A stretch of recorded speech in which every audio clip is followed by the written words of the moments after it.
December 20th, 1941. The skies above Kunming, China. 10 American pilots in Chinese uniforms climbed into their P-40 Warhawk fighters. Below them, air raid sirens screamed. Japanese bombers were approaching. 20 of them. These Americans were not officially at war. The United States would not enter World War II for another 2 weeks. Technically, these men were civilians. Mercenaries. Volunteers fighting for China.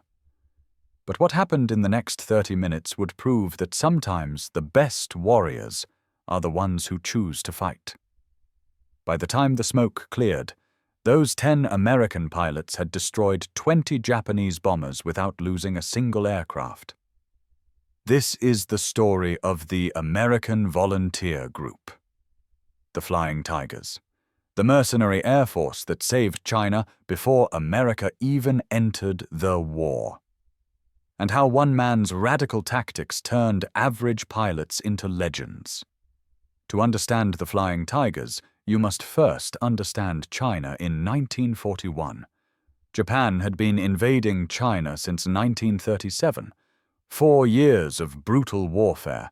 Japanese forces controlled most of China's coast. Shanghai, Nanking, Canton, every major port. The Chinese armies were retreating inland, fighting desperately. But without air power, they were being slaughtered.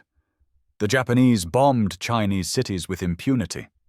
Chongqing, China's wartime capital, was bombed more than 200 times. Thousands of civilians died, and Chinese fighters could do nothing to stop it. China had an air force, but it was a disaster. Their pilots flew obsolete Soviet aircraft. Their training was minimal, and Japanese Zero fighters destroyed them easily. By 1941, China's air force had essentially ceased to exist. Japan controlled the skies completely. Generalissimo Chiang Kai-shek, leader of nationalist China, was desperate.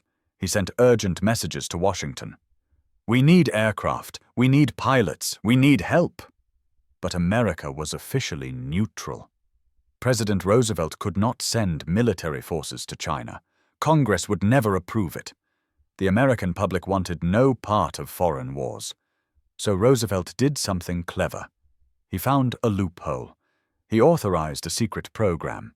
American pilots could resign from the military. Volunteer to go to China. Officially as civilians. Private citizens, not representing the United States government.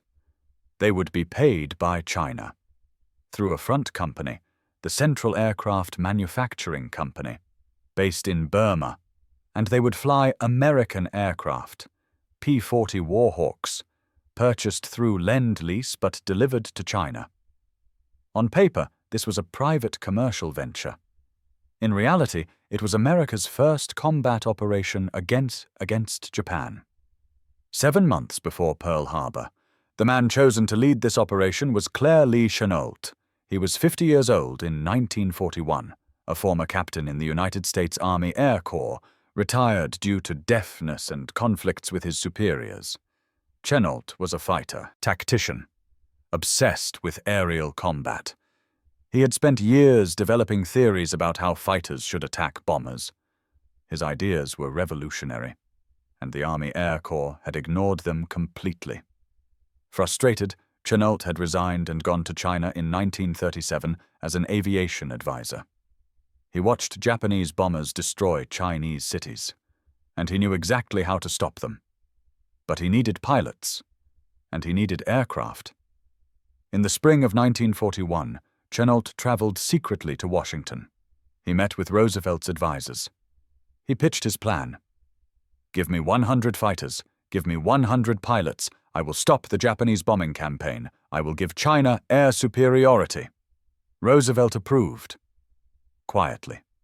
Unofficially. Chennault began recruiting. He visited American military bases across the country. Army, Navy, Marine Corps. He looked for fighter pilots willing to take enormous risks for enormous money. The offer was this: resign from your service. Go to China. Fight the Japanese. Your pay will be $600 per month, plus a bonus of $500 for every Japanese aircraft you destroy. In 1941, $600 was an exceptional salary. An Army Air Corps captain made $300 per month, and the $500 kill bonus was more than most Americans earned in 2 months. It was mercenary work. Clearly, these men would be paid to kill, not fighting for their country, fighting for money. But Chennault framed it differently. You will be defending democracy against fascism. You will be saving Chinese civilians from slaughter. And yes, you will be paid very well. By summer 1941, Chennault had recruited 90 pilots and 200 ground crew. Not all were motivated by money. Some were adventurers. Some wanted combat experience. Some genuinely believed in stopping Japanese aggression. They traveled to Burma in small groups, posing as tourists, students, or businessmen. Each carried a passport listing their occupation as farmer, acrobat, or musician. By September 1941, the entire group had assembled at Taungoo Airfield in Burma. This British base would be their training facility. They called themselves the American Volunteer Group, the AVG.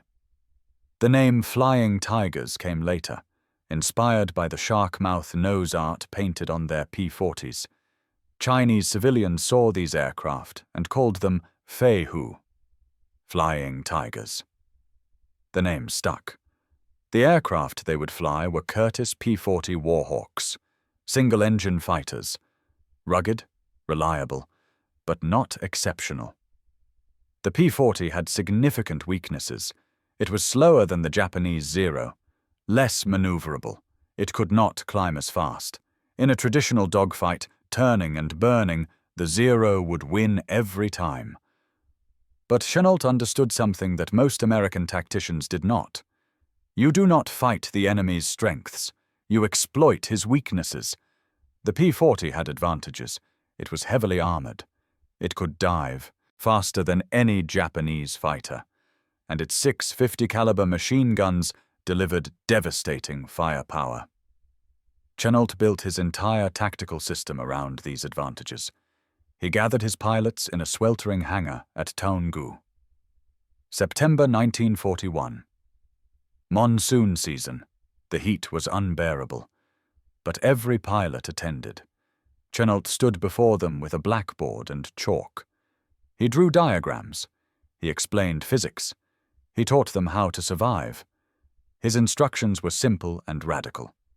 Never dogfight with a Zero. Never. You will lose. Instead, use altitude. Always stay above the enemy.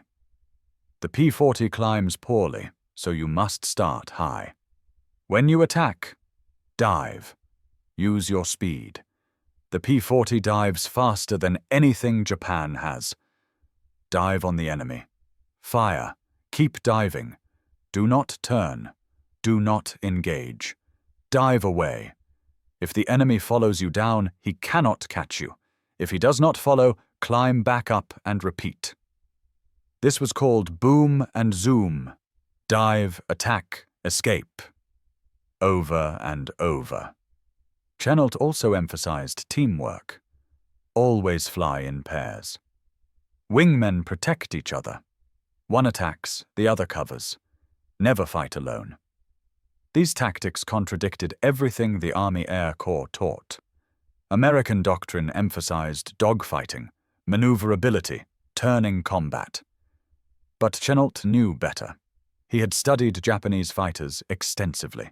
He knew their capabilities, and he knew the P-40 could not match them in a turning fight.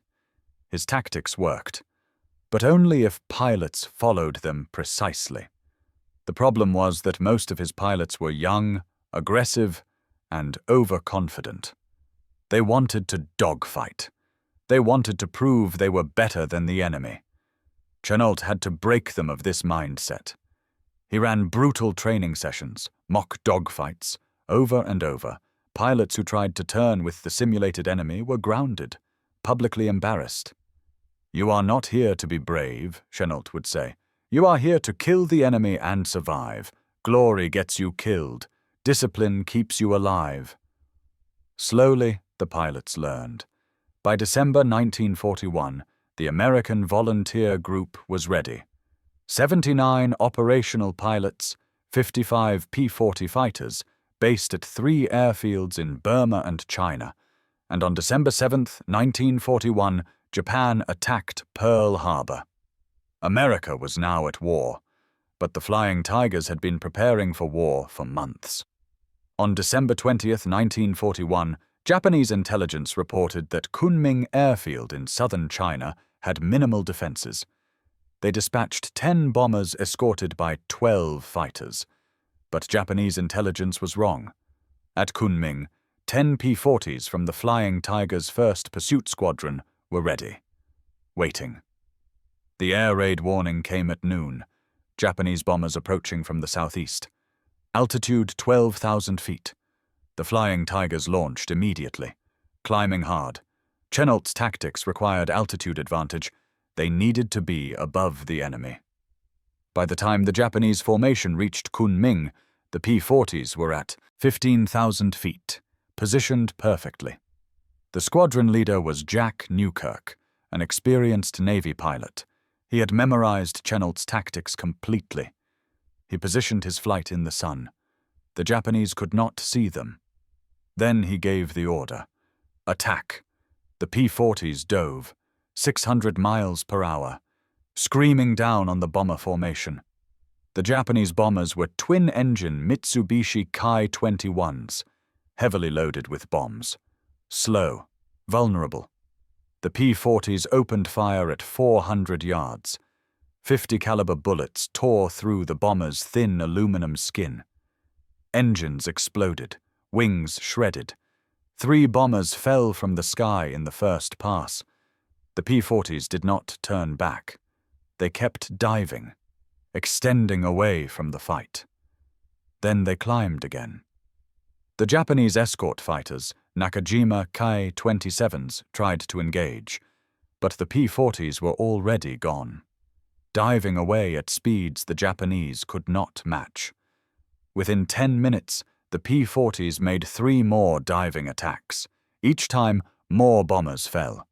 By the time the Japanese formation retreated, 9 bombers had been destroyed. 3 more were heavily damaged and crashed before reaching their base. The P-40s returned to Kunming without a single loss, not even significant damage. News of the victory spread across China instantly. The Flying Tigers had destroyed an entire Japanese bombing raid. Chinese newspapers celebrated. American newspapers picked up the story. For the first time since Pearl Harbor, there was good news. Americans were winning. More importantly, Chennault's tactics had been proven in combat. Boom and zoom worked. Discipline worked. Over the next 7 months, the Flying Tigers would rack up one of the most impressive combat records in aviation history. Between December 1941 and July 1942, the Flying Tigers flew missions over China and Burma. They protected the Burma Road, the critical supply route into China. They defended cities from Japanese bombing. They escorted Allied transports, and they destroyed Japanese aircraft at a staggering rate. Official records credit the Flying Tigers with 297 confirmed enemy aircraft destroyed, against 14 pilots killed in combat and lost to accidents, a kill ratio of 21-1. For comparison, the average American fighter unit in World War II achieved a kill ratio of about 2-1. The Flying Tigers were not exceptional pilots. Many were average. Some had minimal combat experience. What made them exceptional was discipline, tactics, and a commander who understood how to use the tools he had. Chennault never let his pilots forget the rules. Do not dogfight. Do not chase. Attack and escape. Pilots who violated these rules were grounded or dismissed. Chennault had no tolerance for recklessness. One pilot, Gregory Boyington, would later become famous as Pappy Boyington, leader of the Black Sheep Squadron. But in the Flying Tigers, he was considered a problem. Too aggressive, too willing to break formation and chase kills. Chennault grounded him multiple times. Eventually, Boyington left the unit. But most pilots followed the system. And they survived. The most successful flying tiger was David Lee Hill, known as Tex. He scored 12 confirmed kills, all following Chennault's tactics precisely. He survived the war and lived until 2006. Another successful pilot was Robert Prescott. 10 confirmed kills. After the war, he founded Flying Tiger Line, a cargo airline named after his old unit. The Flying Tigers became legends in China. Chinese civilians painted murals of the shark-mouthed P-40s. Chennault was celebrated as a hero. Chiang Kai-shek awarded him China's highest military honors. But the unit's time was limited. By mid-1942, the United States military wanted to integrate the Flying Tigers into the regular Army Air Forces. The war had expanded across the Pacific. America needed every pilot and every aircraft. Chennault was offered a commission as a brigadier general. He accepted. The Flying Tigers would be disbanded and reorganized as the 23rd Fighter Group, United States Army Air Forces. Most of the original pilots chose to return to the United States. They had fulfilled their contracts. Some re-enlisted in the military. Others went home. On July 4, 1942, the American Volunteer Group officially disbanded, after 7 months of combat. But Chennault remained in China, now as a general commanding the China Air Task Force. Later, he would lead the 14th Air Force, fighting in China until the end of the war. He continued using the tactics he had developed with the Flying Tigers. Boom and zoom. Altitude advantage. Disciplined attacks. And those tactics spread throughout the Army Air Forces. Pilots who had served under Chennault trained new squadrons. The lessons learned in China were applied across the Pacific and in Europe.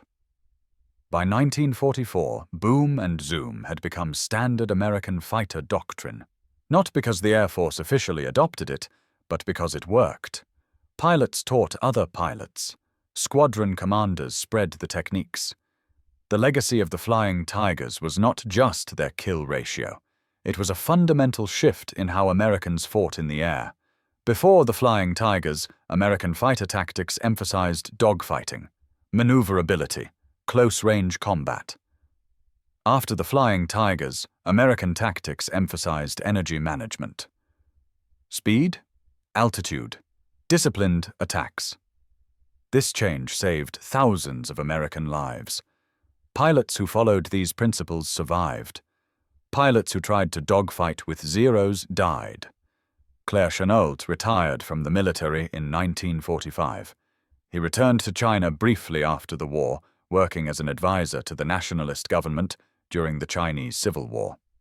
He moved back to the United States in 1949 after the communist victory in China. He died in 1958 at the age of 67 lung cancer. At his funeral, Chinese government representatives attended. Even though the United States and Communist China had no diplomatic relations, China sent officials to honor the man who had defended their cities. Chennault is buried in Arlington National Cemetery. His grave marker reads, Lieutenant General, United States Army Air Forces. It does not mention the Flying Tigers, but every aviation historian knows the shark-mouthed P-40s became one of the most iconic images of World War II. That nose art has been replicated on countless aircraft since. The image represents courage, innovation, and fighting against impossible odds. Today, the Flying Tigers are remembered primarily as a symbol. American volunteers helping China. David versus Goliath. A small group of fighters achieving the impossible. But the real story is more subtle.